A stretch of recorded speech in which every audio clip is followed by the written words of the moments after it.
Frank Hartman had a decision to make. It was the fall of 1923, an accountant in his mid-40s, and, by all accounts, successful. Frank spent 28 years employed at the American Bridge Company in Trenton, New Jersey, where he and his wife Hannah had raised 6 children in a narrow row house along the Delaware River in Trenton's 6th Ward. Entering middle age, the longtime financial manager had the idea, and the means, to move his family out of the urban setting.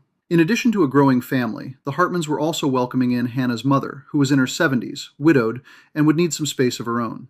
Frank's family had a long history in Trenton. His father, Captain William Hartman, had been Trenton's police chief and a city councilman. In the 1920s, you didn't need to go far outside of the city for quieter, peaceful living. Mercer County was surrounded by much smaller villages and farming communities, all within a reasonable commute to work for Frank. But just across the Delaware River, there were some intriguing alternatives. If you crossed the historic Lower Trenton Bridge into Bucks County, Pennsylvania, just about 3 miles from the west shore of the river, there was a small community that, while not well known, stands out even today as a place that's truly one of a kind. Fallsington, Pennsylvania doesn't show up much in our history textbooks, but the history is there, and it runs pretty deep into the colonial past. Fallsington's story goes way back into the fabric of the late 1600s, as it was a Quaker settlement founded upon the arrival of William Penn in 1682. Not far away is the historical site of Penn's estate, Pennsbury Manor. Frank and his wife Hannah may have been drawn to Fallsington because of its quaint atmosphere, surrounded by farmland. Or it could have been the unique architecture of the neighborhood buildings that could have been reminiscent of her birthplace in Staffordshire, England. In any case, when a large, federal-style home became available near Fallsington's historic center, it was impossible to ignore. The roots of the estate could be traced back to the founding of Fallsington, as it was constructed by descendants of one of the original British families that arrived with William Penn in 1682. Penn granted the land to a lady named Ruth Buckman in 1683, and the Buckman family constructed the existing home in the late 1700s. A larger addition was added to the home a few years later. The Buckman family had long been influential in the region, throughout Bucks County, some family members even holding public office. The Buckman home had stayed with the family for well over a century, but had changed hands several times in the early 1900s, almost as if it were waiting for Frank Hartman to claim his prize. The home would have plenty of space for the growing Hartman family, and Sarah Ann Bratton, Frank's mother-in-law.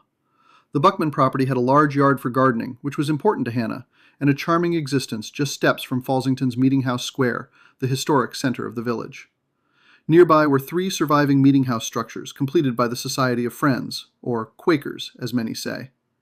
And all of it was just a relatively short drive away from the Lamberton Street neighborhood in Trenton, where the Hartmans had raised their family, making Frank's working commute reasonable.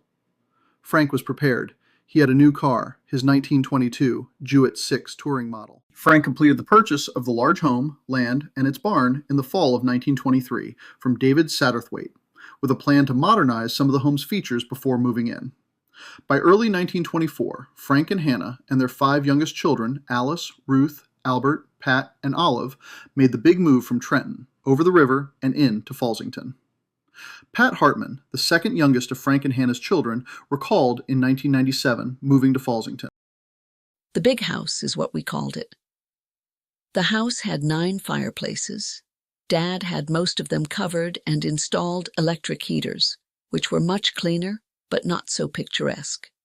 There were some differences to get used to, as well. For instance, the homes in Trenton's 6th Ward had municipal running water since the 1890s. The big White House in Fallsington had a well, requiring, at least in the beginning, numerous trips to a hand pump atop a small platform with a decorative gazebo that served as the well enclosure. One of the Hartman family traditions, or so it seems looking back, was for relatives and visitors to have their picture taken at the well, operating the hand pump, if you wished. Of the Hartman children, Alice would be married and move away just 2 years later. Pat was in high school and commuted to Trenton. Ruth would attend college and return home permanently as a local teacher. Olive, the youngest child, was in 3rd grade and would spend the rest of her grade school career in Falls Township schools, graduating in 1934. Albert had just completed high school in Trenton and was enrolled at Dickinson College. He would go on to complete his master's degree 8 years later at Yale Divinity School, and until he married in 1939, Fallsington was home. Albert Hartman was active with the Fallsington Library Board, the Methodist Church in Fallsington, and the Wesley Methodist Church in Trenton, where he would eventually serve as a pastor, and was a teacher at the Fallsington Friends School. Artistic and crafty, he also loved taking photographs and home movies. It's largely because of Albert Hartman's efforts in his photography hobby that we have an abundance of early and mid-20th century pictures, slides, and home movies from which we can tell many a story. The house, once known as the Buckman Estate, would be the center of activity for the greater Hartman family, and much of the Bratton family, including Hannah's siblings and her mother, Sarah Ann. Holiday reunions, graduations, and numerous weddings were held at the Hartmans on Main Street over the next 2 decades, given its spacious room to accommodate company and the lush surroundings of Hannah's gardens. It was a popular place for wedding receptions, with a picturesque setting behind the property, or the nearby fields surrounding the Friends Meeting House property. Hannah hosted social gatherings and committee meetings as she became president of the Fallsington chapter of the Women and Children's Temperance Union and regularly involved in community events. Frank's background in finance made him valuable as a treasurer or a trustee, from the Methodist Church to the Fallsington Library, and he was also one of the founding members of the Falls Township Fire Company, founded in 1928, which began to operate from a new but small firehouse, constructed just up the same street from where he lived. The big White House was home until Frank's sudden passing in 1945 after a heart attack. Hannah remained with her daughter Ruth, moving to a smaller home next door that the Hartman family rebuilt from the structure of the family barn. That was a bold family project, and one that's even documented with movie film, stories, and plenty of images. Hannah remained active in her community involvement and regularly hosted family and friends throughout the year. She hosted 2 of her granddaughters regularly, Edith and Ruthie. These were Albert's children, who also formed a bond and appreciation for the small village.